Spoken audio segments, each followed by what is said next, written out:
Hello everyone, welcome back to another mini blog. তো তোমাদের সাথে তো আমি আগেই শেয়ার করেছিলাম যে আমার বার্থডের মর্নিংটা কেমন কেটেছে। আর এটা ছিল আমার বার্থডের ইভিনিংয়ে। তো একটা এত সুন্দর সারপ্রাইজ পেয়েছিলাম বরের কাছ থেকে, যেটা সত্যি আমি ভাবতে পারিনি।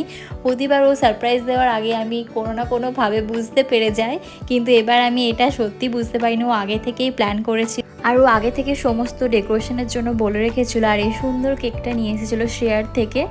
আর বাঁকুড়ায় তোমরা যারা যারা থাকো, শ্রেয়া বাজোরিয়ার কেক তো তোমরা জানো যে এত টেস্টি হয়। আর তখন সত্যি কথা বলতে এত স্পেশাল ফিল হচ্ছিল আমার লাইফের। এই স্পেশাল দিনগুলো, বার্থডে হোক বা অ্যানিভার্সারি হোক, এই কাছের মানুষরা যখন তোমাকে স্পেশাল ফিল করায়, এগুলো দামি দামি গিফটের থেকেও অনেক বেশি মূল্যবান।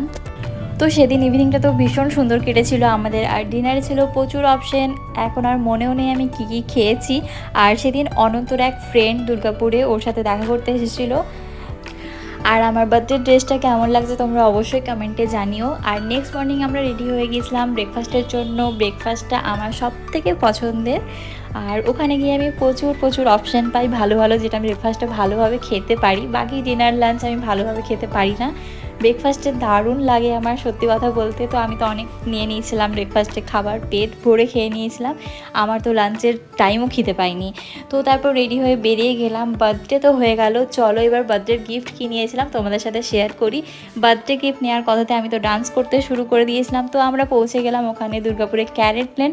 ওখানে তো ভীষণ সুন্দর কালেকশন। আমি অনেক দিন ধরেই ভাবছিলাম যে একটা ভি রিং নেব, তো সেটার জন্যই ওখানে চলে গিয়েছিলাম। কিন্তু প্রথমে বুঝতে পারছিলাম না কোন রিংটা নেব নাকি পেন্ডেন্ট নেব। অনেক কিছু দেখার পর ফাইনালি আমি একটা সিলেক্ট করে নিয়েছি, সেটাই ভিডিও লাস্টে তোমরা দেখতে পাবে। আর এই রিংটা আমি ভেবেছিলাম অনন্তকে গিফট করব, কারণ ফেব্রুয়ারিতে ওর বার্থডে ছিল। বাট ওই সাইজটা ওর হচ্ছিল না বলে আর নেওয়া হয়নি।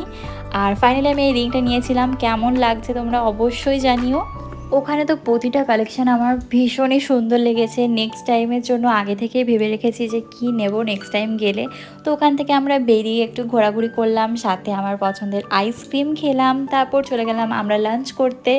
লাঞ্চের টাইমে অনন্তর আরও একটা ফ্রেন্ড এসেছিলো ওর সাথে দেখা করতে। অ্যাকচুয়ালি অনন্ত দুর্গাপুরে পড়াশোনা করেছে, তাই ওর দুর্গাপুরের ফ্রেন্ড সার্কেল অনেক বেশি। আর এখানে সানলাইটটা কি দারুণ আসছে বলে আমি ক্যাপ মেরে একটু ফটো ভিডিও নিচ্ছিলাম। তো আবার বরের পকেট খালি করতে আমি চলে গেছিলাম এখানে ব্যাগের স্টোরে। ভীষণ সুন্দর কালেকশান ছিল, ওখান থেকেও একটা ব্যাগ নিয়েছি। তো এরমভাবে আমার বার্থডেটা কেটেছিল। সবাই খুব ভালো থেকো, সুস্থ থেকো। দেখা হবে নেক্সট মিনি ব্লগে। এখনকার মতো টাটা।